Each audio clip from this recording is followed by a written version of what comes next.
I guess Lynn wants me to talk about some work we've been doing in New South Wales with customer stakeholders and networks on pricing. And it really came from a group of people working on the customer side, Consumer Challenge Panel, the ECA, Public Interest Advocacy Centre and the Total Environment Centre, getting together to discuss, well, where do we think prices are going and should be going in New South Wales? Because I think there was a shared view that perhaps reform had been too slow in New South Wales.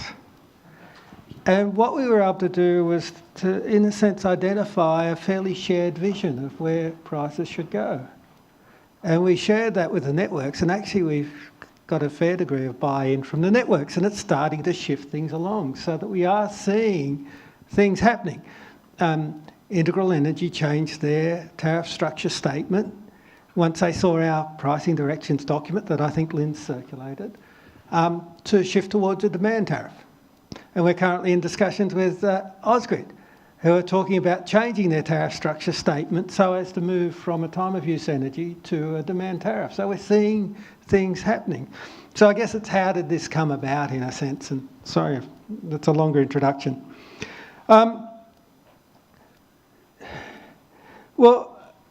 Well, why did we get together? Because we thought tariff reform was in the long-term interests of consumers, but it had to be achievable and sustainable.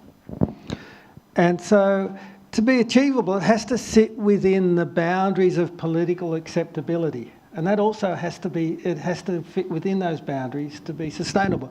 But we thought by getting a more common voice amongst the stakeholders and working with the networks, and we're now trying to work with the retailers as well, we can push out that sort of envelope of what's achievable reform, okay? Make people at the political level more comfortable with what's happening perhaps, if we make sure that we're taking care of the vulnerable customers along the way, etc. And I've mentioned a little bit about what we've achieved in a sense. We've got a pricing direction statement that we've sort of socialised, to use a modern term, that seems to be having some impact. So what's in those pricing directions? Well, I won't go through it all, not that it's a long document, but I'll go through a couple of things. Firstly, when we set out our objectives, it wasn't all about efficiency. It was a focus on customer preferences as well. And it comes from listening to consumers or customers. And I think there's a few messages that seem to come through consistently. They want to feel as if they can control their bill. They want to be rewarded. A lot of customers feel as if they're doing the right thing by themselves and by the community as a whole in terms of energy efficiency and that sort of thing. So they want to feel, well, we're doing it for altruistic reasons, but it helps if we're rewarded as well, okay? And they want some certainty and predictability in their bills. There's this sort of overarching perspective coming through from consumers that it's not all about me either. They do have regard to the impacts not just on their own bill, but on the community. The classic is, in essential, they don't want, if you like, regionally differentiated bills, even though most of them would benefit from that, because they see themselves as being part of a broader community, etc. The other thing we did was we defined prices more broadly. We try and keep away from the term tariff to talk about prices, but that encompasses demand management strategies that are often left over in one side of the business. Hugh warned me when we were going to a conference in Texas not to talk about demand management because it was like talking against God.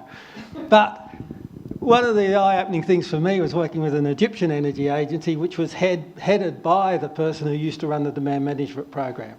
And that's, well, you're laughing because it is so rare, isn't it, within the agency. So we wanted to bring demand management central into the pricing, etc. And also look at it in terms of information programs like O-Power and that sort of thing, and nudges that go beyond straight pricing. Adaptability and flexibility is the other thing. We're very much a rules-based system, and there's a risk that the rules will fetter flexibility that you actually need because you're making decisions on prices in uncertainty. So they were some of the key sort of points in the tariff directions. It's not new stuff, but it's just what we were focusing on. The other key thing is the role of the retailers, because in a sense, we increasingly came to see networks as charging retailers who then charge customers. And a lot of the innovation that should be happening, it should be retail driven, not necessarily network driven. The network sees the tariff and then it's up to the retailer to translate that into a product that's acceptable to their consumers, their customers. It's an open question as to why we're not seeing the innovation in Australia that one would like to see. But I'll leave that as an open question.